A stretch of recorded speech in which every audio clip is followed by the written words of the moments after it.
Instagram Q&A. Got some very good questions here. And a lot of And them. a lot of them. We've got 4, 12, 16, 24, 28, 32, 36 questions.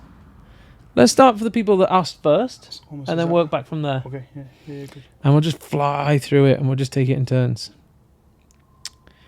Are you ready? Probably not. My 1-year-old GSP barks at strangers when on lead and in the home, but not off a lead? Question mark. Are they asking you if they do it? Does it do it? As in, or why would it be doing it? Why would it be doing it? Yeah. Some sort of barrier frustration. It's hard to say without seeing the dog in the moment, I suppose. You would assume if it's the same bark indoors and outdoors, it maybe is a little bit of hostility there. Could be, but equally it could be frustration that the dog can't get there. It's a little hard without seeing it. I would imagine they probably have a vibe of what they feel it is. Yeah, if it's like a nervous bark or it's a frustrated bark. Yeah, but it could be probably one of those two things. I think if you cannot recall your dog from a stranger, they're inevitably going to have frustration issues whilst on a lead. Mm-hmm. And most dogs do behave differently on a lead because of, one, there's a barrier there. There's a consistent restraint. And two, it might make the dog feel a little bit defensive because of their tied back. Yep. Well, that's exactly what you chaps do in the stuff, protection sports. Yep, put them on lead, frustrate them and let them rip. So the answer is not to get the dog or just let the dog off a lead and do what it wants. It's probably to teach him actually what a lead means. And more often than not, people use a lead as a form just to restrain the dog as opposed to a tool that communication or a devaluer of stuff. Yeah, so it's probably that there. There's you maybe argue like teaching lead work is one of the more difficult things for a dog to do. Because one of the or a human to teach a dog. Yeah, it's probably one of the least things they want to do. Why do I want to confine myself to being next to you? Yeah, especially a GSP. Yeah. So yeah, difficult one, but probably more lead work, smash recall. Yeah. Lab is anxious if I leave and starts whining, follows me around the house and sits staring at me. I would start by addressing the following around the house by using back ties and teaching a place command. So a back tie is putting the lead on the dog and tying the dog to an immovable object. Once the dog calms down, you release them and they can go back to regular proceedings. So long as the dog follows you around the house, that'll perpetuate that shadow mindset where the dog needs to be under your feet at all times. So start there. That's usually an easy address, and that's kind of what we do for a lot of dogs is separation issues, isn't that right? If you can't do it in the easiest place, you're going to struggle with the big things, right? Yeah, leaving the dog at total liberty on their own. Yep, and like you say, place is like an invisible back tie once they're good enough at it. Yeah, so that'll help. Just separate, like creating a little bit of independence between you and the dog first. Yep. Because of a lot of people, especially with separation stuff, the dog's under their feet, constantly glued to them, velcroed them. And when we do a back tie activity, we put the dog 5 foot away from the owner, tie the dog to the coffee table, and the dog freaks out because they can't be 3 foot away from the owner. Depends how big your coffee table is. Yeah. Make sure your table is big enough for your dog. Or screwed or bolted down. Yep. So yeah, back tying is a good idea. Are dogs typically less reactive when the lead is on collar rather than harness? Are dogs typically less reactive when the lead is on collar rather than harness? I think it only really... both of them act as, like, as you addressed a minute ago, as a restraint. Yep. If not done correctly. Both can probably be done correctly if Correct, yeah. you've taught the right things, value this end of the lead, devalue that stuff. There's a few lead rules. I think a dog that has no training will only see the lead or collar as a restriction and nothing more. So the dog that is not trained would be better on a harness because it's probably going to cause less discomfort and wind the dog up. But if you can be bothered to train your dog, I would suggest that training is done on the collar because it allows you to steer the dog a little bit better should you wish to implement some steering into your training practices. But I guess like anything, something can be used well, something can be used not so well. But we see with the collar, if a dog is going to pull, I'd rather them pull on a harness than a collar potentially hurt their trachea and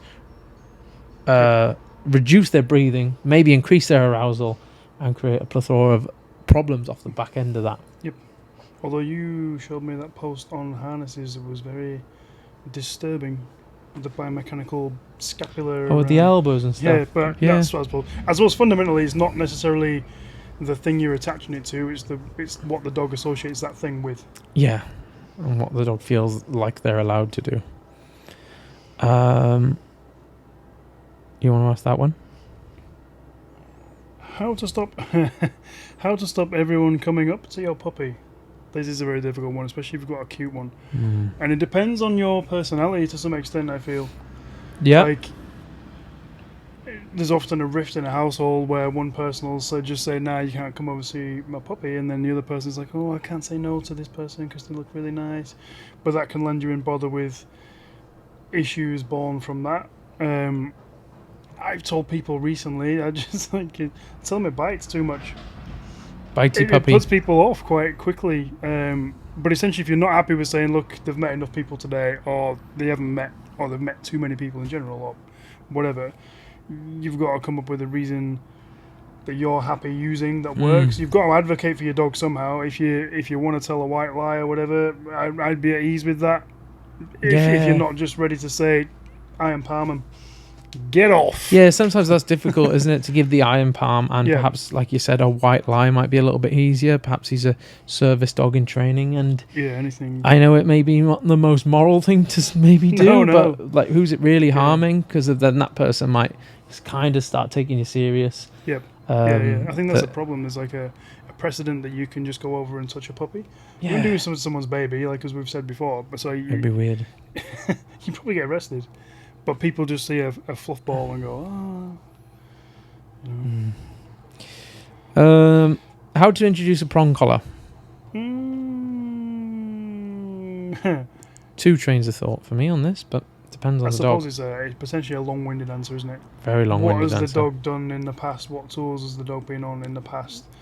Is the dog accustomed to anything at all? Has it got some sort of boundaries in place? Are you addressing other stuff holistically, so it's not just a whack-a-mole, as you often put it? I would probably, on that one, be firm in saying that you should introduce the prong collar under the supervision of someone experienced in introducing prong collars. Yeah. It's one thing that can definitely go wrong at pace. Yeah, definitely. And the arguments against a prong collar do genuinely validate the reasons not to use a prong collar. Yep. At the same time, definitely one of the most effective and tools that require the least amount of force to train a dog, contrary to how the item looks. So under supervision with someone experienced, that may not be us, that may be someone else, but someone who's got definite experience and different experience with the type of dog you've got as well, because that does make a difference. Yeah, some dogs may be a little bit too sensitive for a prong collar. Yep. Best way to teach place? Many ways to skin the cat. There is many ways to skin a cat. Again, I think it depends on the dog, and it depends on how driven the dog is for food and what have you. Yep. Because you can often teach it with food, but if that's putting the dog into food drive, or whatever you want to call it, actually makes it more difficult for the dog. Yep. So some dogs, are you better off doing it sans food, leaving them there, shaping it down, whatever you want to do. And then some dogs that are just, okay, I'll have the food, but it doesn't put the revs up. Maybe that's the easiest way to... Yeah. So I guess, again, that's why I hate saying it, but it kind of does depend on the dog, doesn't it? Yeah. Some dogs just put the dog on a place, wait for him to lie down. Always, though, one common theme with each method is the lead. Yeah. You will always need that object to put the dog back should they wish to get off place. Yep. Whereas I've seen people bring a place bed and a bag of food and ask, then what do I do if the dog gets off? And I say, put him back. And they say the dog's run away, and I said, well, we should have the lead on. Yeah. But that's lead on always. A theme with all of it, isn't it? You've got a recoverable Yep. I like to do plays with 2 leads on, 1 working lead and 1 back tie lead. So should the dog get off and look for reinforcement, then they're not going to find anything because they're back tied. Then we may correct the dog and put the dog back. Is that at the point when you're kind of stepping away and what have you? Yeah, so that's when you add in distance to the place command. Got you. Yeah. Read one of them too. How do I stop my Cocker Spaniel cross reactivity when we are camping on holiday? I actually had someone come in with a puppy the other day, and their ambition is to go camping. And I said to them, right, get the tent out in the garden now. Oh, nice. You know, like, yeah, that's not a bad idea. Never get it in the thought crate, get it in the tent. They kind of laughed about it at the time, and then actually they said, "Oh, it does actually make a lot of sense." Yeah. But like anything with puppies, isn't it? Whatever they're going to see in the future, get it in early. Yep. Whilst they can't tear your tent to bits. Yep. So you could, I suppose, like make it a similar scenario as you possibly can. But then you look, if it's being reactive, I assume it's not solely reactive on holiday. Yeah, you'd think so. Addressing reactivity in general and changing that environment, changing the context slowly as you're getting the winds. Yeah. To send it in the right trajectory. Yeah. And maybe whilst they're camping, there's a lot more stationary behaviour whilst they're out in the outdoors, which the dog perhaps isn't used to. So especially if there's a cocker. Yeah, so go get a moving, camping right? peg or a tie, one of those things that screw in. And again, start this in the garden, like Kirke suggested. Back tie the dog. As soon as the dog calms down, let them off the back tie, and that'll help them processing, being a little bit more stationary whilst also outside. Yeah, nice. I think there'd be a correlation there, but to bring perhaps that I'm not sure. and tell them about that as well. Yeah, bring him back. Add this. I let my cockapoo sniff on his walks, but there is a limit to this, as he gets really engrossed in it, like a pervert. What's he sniffing? Dog piss. So we're saying the sniffing can become excessive. Presumably, what this guy's saying, if he lets the dog sniff too much, he gets into that trance, so we which I don't like. No, dogs doing, because I think when we walk a dog down a street that 500 other dogs have walked, I think the dog goes into sensory overload because of 500 dogs have pissed there. Yep. And I think that's an unnatural sensory overload. Yep. And I think is sometimes counterintuitive to promoting good behaviour in our dogs. Yep. So when I'm working with residential dogs, I don't typically go in the popular dog walking spots to avoid that kind of happening. Yeah, good. You see it a lot with bullies and things like that, where they get their nose down, and eventually they're like buried, elbows digging into the floor, trying to absolutely take on all information, including other dogs or other male dogs' piss. Yep. So I guess we could teach a break and a heel. Yep. 2 different walking modes: free walking mode and heel walking mode. One, the dog is expected to walk next to us with his head up, and when the dog is given the break cue, we then allow the dog to interact with the environment. Sometimes we recommend a change of equipment, whether the dog goes to the pinch or the slip to the flat collar onto break mode. Sometimes we recommend just a verbal cue as well. Anything to add? That was wonderful. I was just going to mention the tactile thing, but you did. Perfect. So yeah, when I am in the high dog scent population areas, we're in heel mode, and then when I go to the grass verge and you can have a sniff without going into like overdrive of sniffing, then that's what we do heel mode. They do sniff. They have dogs, dog time. But obviously, if you're trying to, I don't know, if it's a walk before work as well, and you want, okay, you can have some sniff time, but I can't spend all. Nerf would spend 20 minutes on every lamppost. I'd never get anywhere. No. So there's got to be a little bit of, no, sorry mate, you can't hear, but you know. Yeah. Jog on. Thoughts on raw versus dry food? Ooh. Purely from a training perspective, raw is more awkward. Yeah, dry kibble's more convenient to train with. Much more convenient to train with. And it depends on your dog, right? So like we've got dogs that will eat raw from a slow feed or wherever, and then happily eat kibble if you're trying to teach them something. Yep. But if your dog's not doing that, it's probably going to brush the kibble.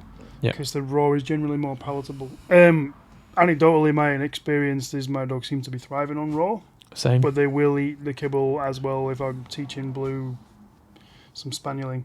Nice. Or whatever. I feel like raw is probably the way forward if you're not trying to use. And there is other options as well in the like freeze dried, air dried. Yep. But your dog's got to have that motivation for what you've got, no matter what it is. and Raw's just a little bit more logistically difficult. Silicone pouches, gloves. It's the poos, mate. Yeah, but because they're so much smaller. So much smaller. They disappear. Yeah. I've harped on about this dog shit, but Raw all the way for me purely on that. Yeah, fair enough. Yeah. Like clearly the dog is absorbing something from this food. Yep. So yeah, but you're right. We will introduce kibble sometimes if we go through a particular training phase with our dog. Our two dogs fight over their toys. How should we manage this? Go. I suppose it depends on the general rules of the house and the freedom they've got anyway. Have they got free access to it? Are they getting out and wrestling over it and having a scrap that way? Obviously, we advocate playing with your dogs individually anyway, because you miss that kind of sweet spot for bonding and all that kind of stuff. Yep. I mean, if you're having a real problem with it, get rid of the toys. Yeah. Keep them on leads. Yeah. Teach him to be calmer. House lead. House lead. I've lost my train of thought. Keep on lead, get rid of the toys, use management. Yeah, but then you could reintroduce the toys when they're on leads, right? Okay. Yeah. You don't have to have 10 out of 10 revs before when you're around toys. It's usually a bit of a... If one of my dogs has a toy and they're chewing on it, Yep. and one of my other dogs comes to interrupt that dog playing or interacting with that toy, I'll correct this dog over here to say, hey, leave her or him alone. Yeah. They're busy. That's not your toy and nothing to do with you. I think people miss that. I think subconsciously I also do that. And also, this dog may react to this dog that's coming to like be pushy. Yep.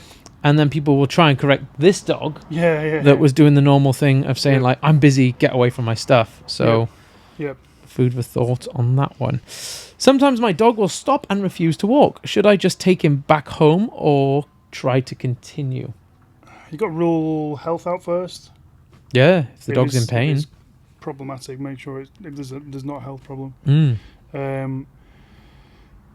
Then to me it would almost be like a bit of a breaking of your lead rules if you're like through our mindset and they're kind of in a working rule set and they're supposed to be healing, it would be a break in the rules. So I'd probably just keep moving. Keep healing, Usually it's because of something, isn't it? Like they want to stop and sniff, so they anchor on. Yeah. They see a dog, so they sit down and anchor on. Yeah. Classic retriever pancake, all that type of stuff. Yeah. Those three things particularly would be a no-no for me. Because if you do that, you're setting the precedent that, right, I can stop you. Yeah, if it's an out-and-out protest, it's got to be tough. It's not going to work. Yeah, but if it's like a health thing, obviously, that's sort the health thing, if possible. Yeah, if you take him back home and he wants to go back home, it's just going to reinforce the behaviour and you're going to be the same place you are now a year down the line, should you continue to do that. Okay. My cockapoo barks constantly for around 10 minutes when we walk. Then walks golden. I've tried but can't stop it. Any tips to stop her being reactive? So is that the first 10 minutes? I assume so, yeah. Address how you're leaving the house. Yeah. Possibly. A lot of people do the sit release, which, as you quite rightly pointed out to me a while ago, if anything, sometimes I think it exasperates it because you get this dog that's in the starting blocks. People sit before they leave the door, right? Yeah. And the dog's there in the starting blocks. Yep. And it's building a whole bunch of frustration, which then builds the motivation. Yeah. And then you release him and then boom, which kind of seems good. Well, like my dog sits before I leave, but then its revs actually go beyond where they were before. I saw a video of a bloke on Instagram working at a rescue, a force-free trainer, and he was talking about how he's trying to create really good habits in all the rescue dogs. Just because he's force-free, are you? No, he's just bad training. Fine. And he was getting the dog to sit before each and every threshold, but the dog was like sitting, hovering, and then flying out of the threshold on 2 feet. And he was like, "Yeah, we're teaching good manners." And I'm like, "But you're not. Nope. You're not at all. You, if anything, exasperating the problem." That's what I mean. Yeah, you put the dog in the sit, and his revs are actually building like a little, I don't know, like a kettle on the hob when it's. So don't do that. I'd recommend getting ready for your walk. Get your coat on, get your lead ready, get everything you need to be ready for that walk, and then either back tie or crate your dog. Once your dog's chin hits the floor, and this might need you reserving a couple, 10 more minutes, 20 more minutes for your walks for a couple of weeks, maybe a month or so. Once your dog's chin hits the floor, then you're going to go grab your dog and then set off onto your walk. You're going to take out every little cue that might increase your dog's arousal. Wait for the dog to fully calm down, then set off. And if you're still not sure, go on to joelbeckmandogtraining.com and follow his method, because it is very effective. Did you see the reel that someone made of him the other day? He put it up himself because it was so good. About the thing he keeps saying. Yeah. What is it? We'll do this all day. Do this all day. We'll do this all day. Yeah. He will do it all day as well. He will. Yeah, no, he will. He's good, actually. So. Yeah, enjoy his videos.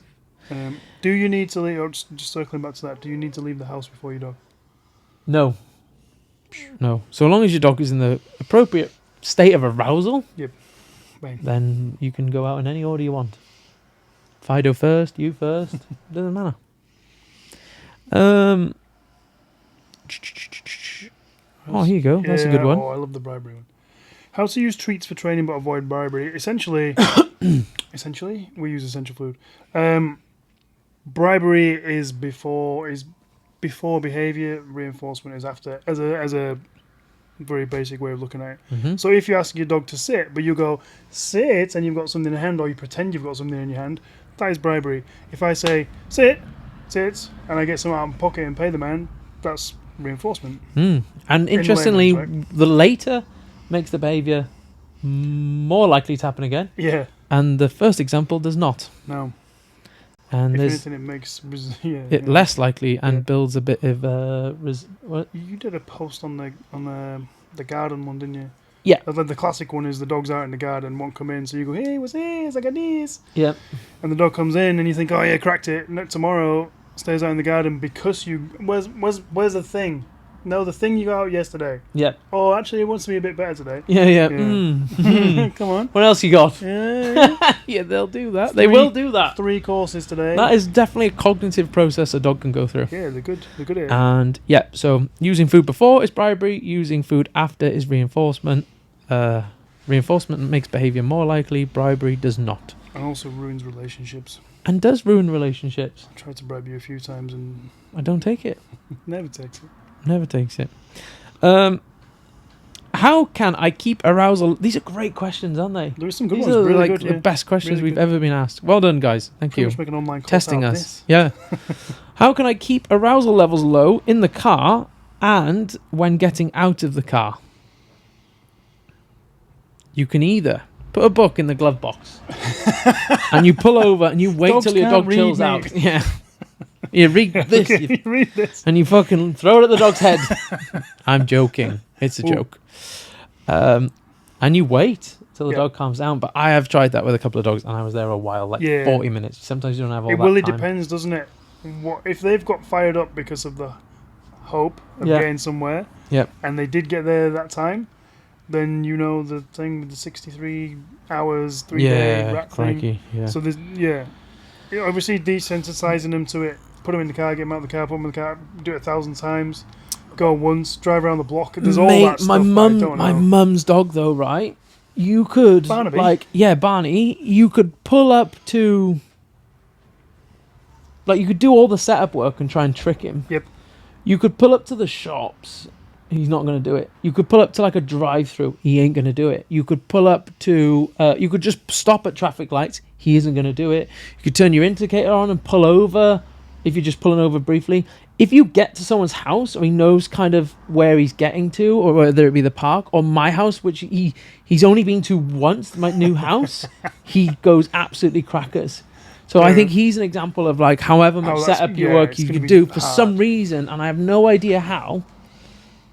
And I was actually sat in my car, in my mum's car with her, in one example. She had the sat-nav on that said, you have arrived at your destination. I was like, well, it could be that. And she's like, yeah, but I don't really use the sat-nav that much. But he knows. And she's like, how does he know? And I'm like, Mum, I don't know. I don't know this one. Only the dog knows. The best method I've actually found for this is a low-level e-collar nag. Just shush. Can you say those words, bro? Shush. Yep. Shush. Very quickly the dog gets it. You get the dog out there in the right frame of mind. So just enough. a lowish to an annoying level. I could call it the fly annoyance level. I just prefer if this wasn't there. It doesn't have to stim Like a the dog. like a sibling talking in your ear. Yeah, yeah. Yeah, fair enough. I suppose it depends on how bad like why you're trying to address it as well. But, you know, if it's just a bit of squeaking. Oh, my dogs go fucking nuts when they get anywhere. When they come to work, they're like, blah, blah, blah, blah, blah, blah, blah, blah, blah, blah, and the van is fucking doing this, and I'm like, noticed. I'm like, get out, come on, fucking move. It's fine. Yeah, Starla's out. She's waiting to bite Star because he comes out, and then they're fighting, and I don't know. Maybe you shouldn't listen to me.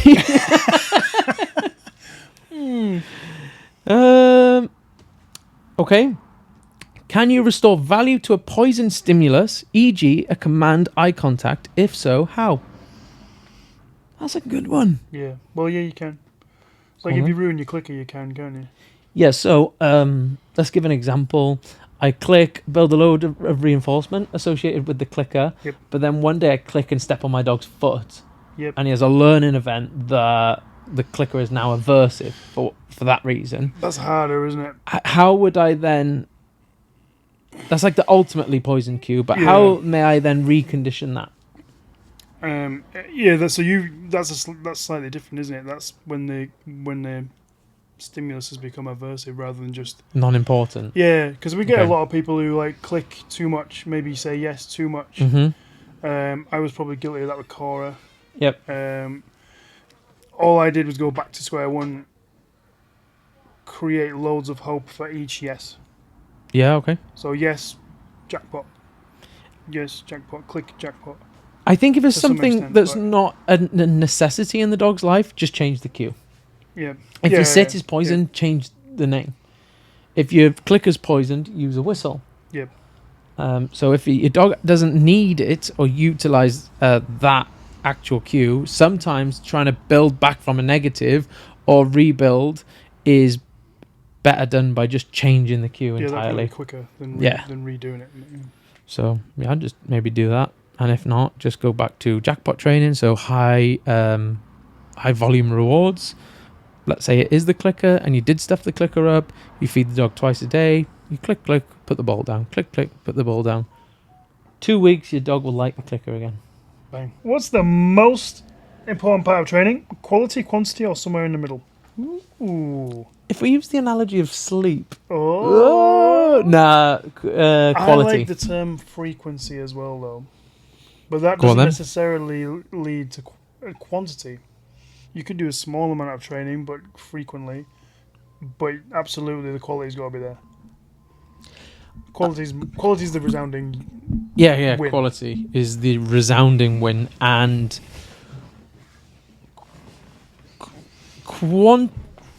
arguably, if you did one quality session a year, you're probably not going to get where you want to go. Yeah, fine. So long as the rest of the time you're very good at passive management, not letting the dog practice any unwanted behaviour. Yeah, absolutely, yeah. And then that's a lot of like crate time and stuff like that. Yeah. So... That's a good question, man. It is a good question. Quantity is of paramount importance.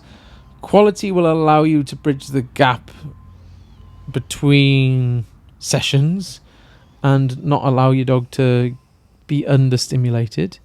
But like when it comes to training Stark for sport, I only do like 1 to 2 sessions a week. It gets better each time. But since moving into the new house with a bit more space and he's dicking around a little bit more, I can see his engagement dropping and things like that. So quality is more important. What will you do? Will you reduce his dicking around, or will you maybe do another training session? I'll reduce his dicking around. I will reduce his dicking around. All right. But my point was, by reducing the dicking around, he's probably getting less input, like less stimulation. Yep. So therefore, I might need to counteract that more training, more like active training. Yep. So. Yep. Yeah. Quality. If you had to rank them, quality. Yeah, for sure. But it's got a caveat, hasn't it? If it's like 5 shit training sessions where your dog's just blowing up at everything 5 times a day, that's definitely counterintuitive. Yeah, 100%. Okay. Is it possible for a reactive dog to fully switch off from other dogs with the right training? Yes. But do you want them to fully switch? I suppose, yeah. I'm being semantic, aren't I? Being all pedantic? Pedantic about semantics. Yes. You kind of don't want to aim for them to switch off from all of the dogs, right? Because you can't go through life blinkered. Yeah. Like, whoop, the dogs don't exist anymore. But yeah. I presume this person means like just start ignoring other dogs to Yeah. a degree. So yes, I suppose yes. Of course, yeah. Yep.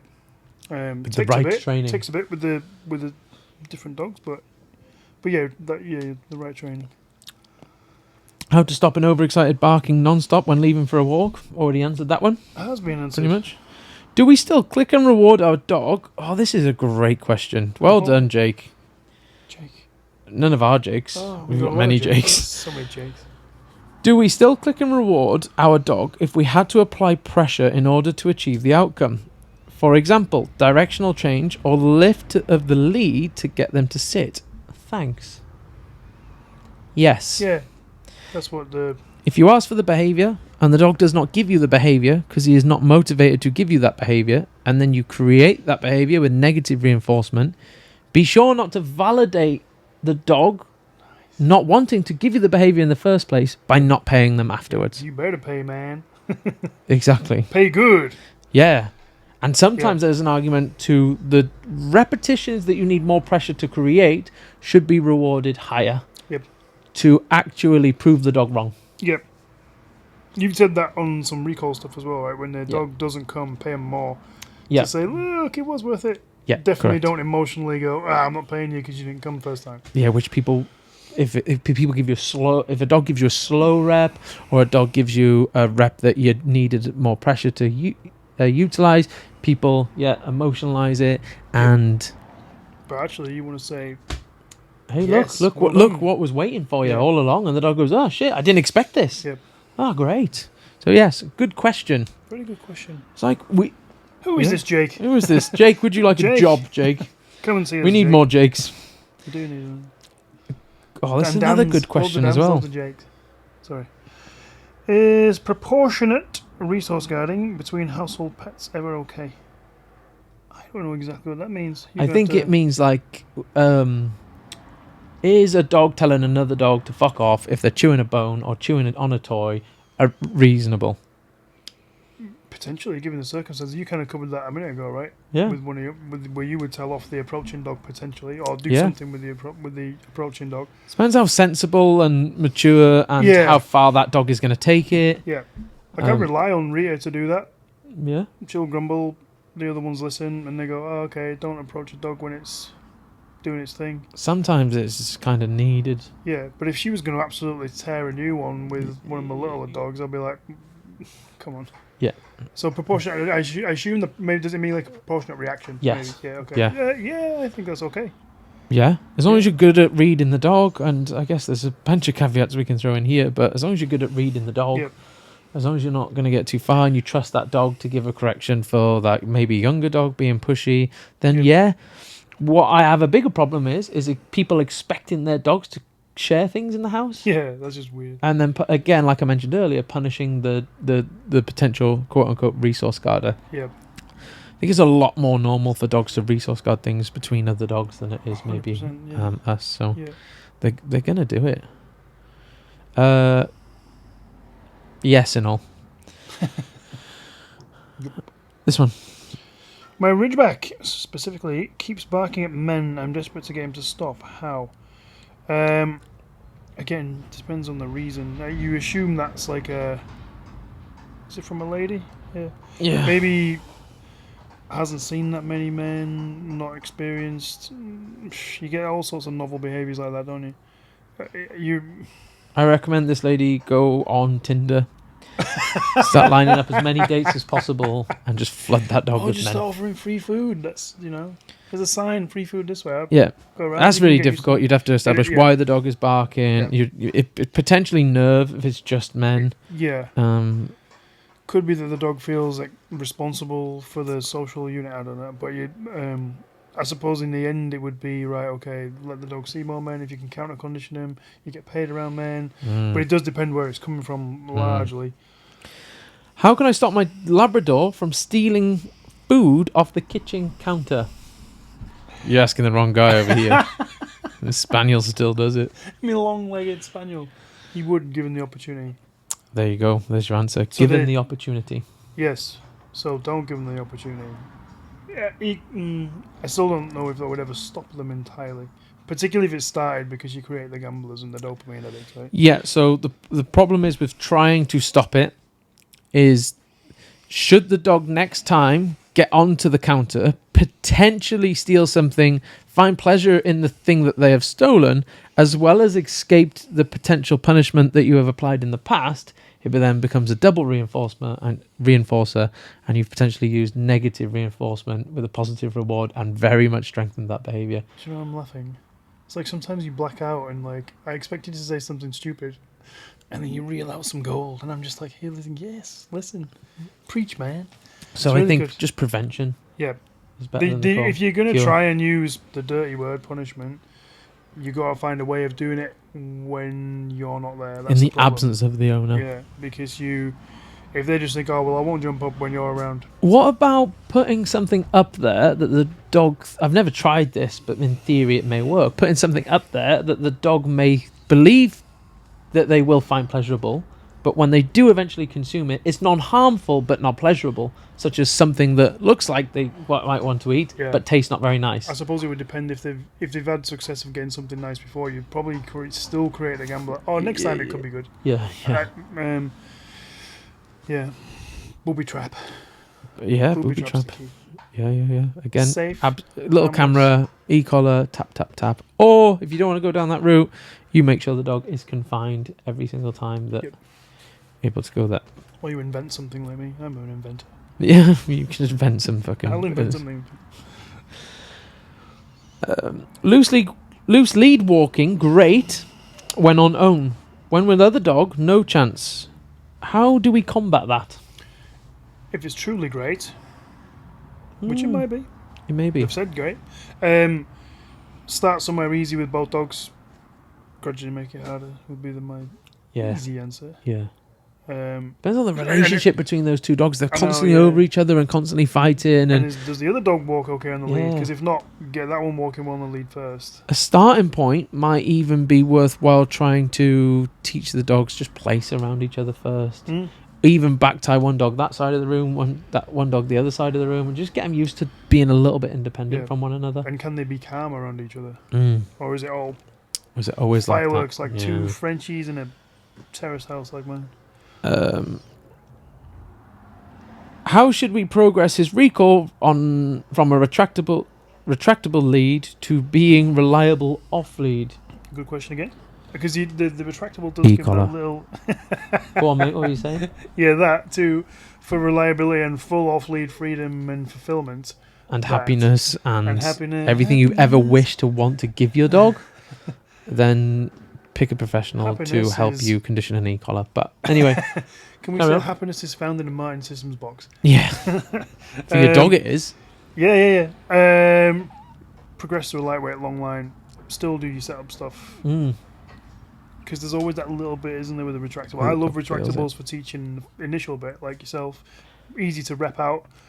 But then, Jokes aside, though, fading away the lead, fading away a long line, fading away a flexi lead is one of the most difficult things Yeah. you can do. And the time you take that lead off and the dog doesn't need to give you the recall anymore and find success out of ignoring you, yeah, that means longer on the long line than you ever had to do in the first place, yep.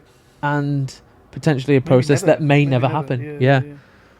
Or you could utilize an e-collar and condition your dog on that to give you that reliability, so you can give your dog that life that they so crave. Been there. You have been there. Have you ever found any joy out of using like a pull tab? You know, like a cut down heavier lead so the dog thinks it's on the lead, because it still can ignore you, right? And you can't. Yeah. I'm not. Yeah. I've tried so many different tricks, mate. Yeah. So fake offs, pull tabs, short leads, cutting it down, and some are more successful than others. Some dogs, certain ones work, Yeah. but if that dog finds that moment that they needn't recall, and that recall is optional, that's Yeah. how they'll behave and like the mindset fake they'll off for have. another reason, though. I think it does. Oh, hesitancy. Yeah. That is nice, but not for proofing a recall. How did Jacob and Ian first meet, and what gave them the idea to start YCA? Well, Well, At the Palace of I Human remember- Games, actually. No, Was it not? no. Oh, Do you remember when I first met you? No, I don't. I do. Oh, I'm so I met upset. you. You didn't meet me. That's weird. That So- sounds creepy, doesn't it? I was in David Lloyd's, and I Right. was heading into the changing rooms. Oh, did I was like 18, 19, and I opened this door, and there was just this fucking. I was like, and there was this big sweaty bloke, and you just went, Oh, and I just like Whoa. pushed out the way like I this, must and you have didn't say anything. You just Oh. pushed right past me. Yeah, get Really out of the way. rude. Whoa. And I was like, oh my god, he's so Yeah. big. And I remember going home and telling my girlfriend at the time, I saw the biggest human I've ever met today. That's how we met. Right. Okay. You didn't remember it, but No. whatever. I did. There was a lot of those blokes coming out of David Lloyd that just needed to get out of the way. True. But then we met at your gym and nothing to do with rugby. No, Because I nothing. played rugby and you played rugby and nothing to do with rugby Yeah. or dogs. And I just started, oddly worked at the same place. and oddly did work at the same place at the time. Yeah. But yeah. Why did we start YCA? You were obviously on your way to being the UK's top dog trainer. Makes me uncomfortable when you say that. But go on. I'd done that funny little You've done a course, haven't you? qualification, yeah, Yep. which was a present from my mum for Christmas. Was it? God bless it, yeah. Then there was more of an interesting. And then We COVID thought struck. some boys need their dogs trained. Yeah. And you're really I think good we at- just both fucking hated our jobs, and even though I was a dog trainer then, I didn't like my dog training job, Yeah. and we just thought, fuck this, Yeah. let's do something for the boys, Yeah. and we just set it up, didn't we? And got a field. And, Solidify our story, shouldn't we? yeah, We're just telling different things each time, by the way. yeah, I know. But that was it. Well, a shark. yeah. And I fell in love with him. Favorite breed to train and why? Ooh, that's an interesting one. I don't know. Favorite breed. We both like bull breeds, I think, don't we? Yeah, we do, yeah. That's a fairly common interest, isn't it? Do like a bull breed, although they can be incredibly hard. Yeah. But it's very rewarding Yeah. if you can tame one. Yeah. Even those little Frenchmen. No. No? Maybe, yeah. Too savage. You get bit by those ones though. Yeah. A bull, a staff, a Bitten. Kevin. Hang on. Bitten. Bitten. You'll get bit by one of those. You'll man. get bitten by one of But no, those. you Bitten. will get Past tense, mate. grammatically corrected and Yeah, that's thanks. all that. Thanks, guys. Bitten. Well sorry. done. And my father would Twats. be so ashamed of his English teaching son. Favorite? I don't know. It's just like a bull breed. I like a Kev. If I Yeah. could have a dog, I like- or if I wasn't a dog trainer, I would have a Kevin the Staffy Cross. It's not so much a breed, it's an attitude. I like a dog that'll just smash his food, play with the toy. Here's a controversial opinion. You put 10 out of 10 effort into a pointer, but you get 3 out of I heard you say 3 out of 10 back from a pointer. You put 10 out of 10 effort into a Malinois, you get 10 out of 10 back. You put 10 out of 10 effort into a bull breed, you might get 8 or 9 out of 10 back. Hey, I don't know, Kev, mate. Might be You a put 10. 10 out of 10 into a Spaniel, you maybe get 6 or 7 back. Yeah, The dogs that want to do more independent jobs, you get less returns on your investment. yeah, okay. So if you're prepared to put a lot of effort in yeah. and expect not And much that's back, not that they're bad dogs. not they're bad just dogs. different They dogs. don't need to be banned. No. Let's just Yeah, put that out yeah, there. don't start that one again. So I don't know. Lose Yeah, 20 I pounds, like ban a a dog. staffy. I like a staffy. Yeah. Yeah, I do love You like a stuff, Frenchie, don't you? yeah. Do enjoy a French. Anyone, if you ever see the form or Frenchie lined up, I'll do it. I've already got the iPad. No, Don't no, worry. No, it's fine. I've already set. Oh, the chair is set to my height, so I'll just go and do it. All right, we know. I like cutsies. What advice would you give yourself if you could go back to when you started training dogs? Oh. For me personally, don't be obsessed about trying to learn every little theoretical thing ever and concentrate. I would also give you the same advice. It would save you a lot of ear bleeding, Yeah, wouldn't it? would, yeah. So when we first started, going back to our meeting story, when we did first start this place, how many questions do you reckon I asked today? Oh, 500. I'd be sat at That's my a- tea, just ring me up. Do you think if a dog... Fuck me, mate. End call. Yeah, well, no. Be keen, though. It's a good point. Like, master or get very good at one thing, then add more to your arsenal instead of like. There's obviously so much to learn, and Yep. and you are a sponge when it comes to knowledge. but don't Yeah, overindulge I yourself. went too far with that. So I was trying to read too much stuff rather than just saying, right, okay, what, how do I get this dog to walk okay on the lead? Fine. Doesn't actually matter the theory behind some of that stuff.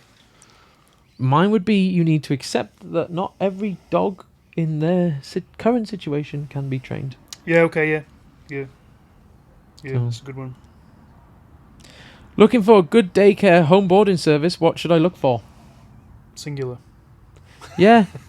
Just don't go to like a silent disco, or no, it wouldn't be a silent disco, would it? It'd be just a rave. Don't go to a rave. If it was your kid, what kids at school would you want it to hang around with? Yeah. That would be like the question I would ask. The okay, dorks. so, the dorky ones. Okay, so maybe like a home boarder with some very chilled dogs. Okay. Yeah. Ideally, maybe just like someone with no dogs. Yeah. So it's just all attention on your dog. I don't know, but I'd never send my dogs to somewhere with other dogs. no, never would I. I'd send mine to your house. Good. Want Your to- house is loose. I wouldn't send mine to yours. It's fucking wild. No, I'm joking. I would. No, it is. Depends which Bluey floor running you're around on. with a croc. Yeah. Frenchies would be just. I don't even know what they mean sometimes. Like, I'll admit What? that. Sometimes they're just doing stuff and I'm like, I don't know. I don't know what this is. It's happening. Yeah.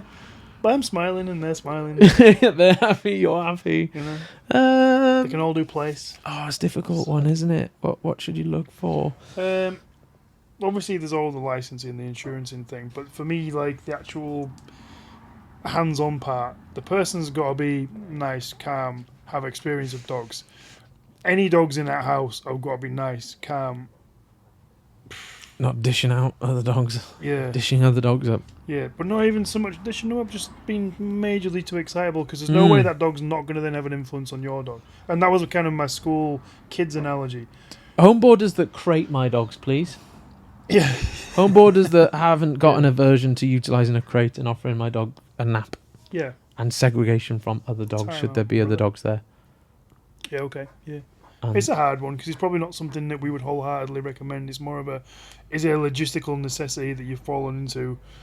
All right, how do we damage mitigation or whatever? Similar to dog walkers, it's like there's nothing wrong with dog walkers per se, but if they're going mental for an hour with other dogs, you've got to understand that is going to affect the behaviour of the dogs. I see the dog walker or the doggy daycare personnel as a referee. And if they're not a very good referee, your dog will come out of that social situation with potential behavioural issues. Yeah, you get So- some epic ones. You get some decent ones, right? Mads and I had this conversation yesterday where we were walking over the field with the two Malinois, two Lurchers, Ranger and Darla, which are two crosses, Bane the Cane Corso, Jet the Doberman. Big and dog who in else? there? Doug wasn't in there. Doug and Bane, no go. Two biggest men on earth. There was 9 dogs, I'm sure. Have I, Bob? They're the Have you Lurchers. counted those yet? But we were just walking. Ruby? No. Rubes, no? So we were just walking through the field, and we're obviously gonna put a stop to certain social interaction before it escalates into something that isn't good. I've got this romantic picture, not romantic, like the general term of romance. Gladiator when he's stroking the Yeah, birds of corn. it's like that. That's what's Did in you my like that? head, Yeah. But with Good. loads of dogs. yeah. Nice. Elysium, is it? That's how I'd want it. Yeah. And we're there, we're watching, and Ranger will kind of follow the other male dogs and then pee over there, and then we might see stiffening up. And with someone that didn't know them dogs, Yep. or no dogs at all, there would have been 13 to 14 fights on that dog walk. 100%. But Yeah. that's where the referee comes in place. Yep. So if your dog walker's a good referee in that sense, Yeah. Okay. it might be a beneficial social situation. But if your Yep. dog walker or dog daycare person is not, then your dog may be coming out of the situation injured or potentially a behavioural issue. Gotcha. Yeah. So it depends on the referee. Pick a good referee. Good referee. But I That suppose gets in it's there. knowing Herb how Dean, to pick a good referee as well. knowing how to pick a good referee. Yeah. Watch that person and their dogs. Everyone has social media. Have a look on there. Mm. The dogs listening to them. Yeah. Happy Paul's Falkenham. She asked this question. Did she? Yeah. Oh, okay. There you go. Go there. But I Go to saw her Norfolk. with her dog the other day, and I'd probably trust her with my dogs. Because she was interacting Yeah. well with her dog and not. Yeah. Fair enough. There you go. What a spin of event. You didn't know that she asked. No, You I didn't see. didn't know. There you go. Right, that's it. 36 questions answered. Beautiful. Thank you for all your great questions. That was Good our ones, best. Really good ones. Oh, that was our best so far. No, that's it. We got them all. Sound. We got them all. See you all. See you all. Yep. Nailed it. Okay. Super duper. Thanks. Bye. You have 112 missed calls. Yeah, well, popular guy. What the fuck? 30 odd of you, mate.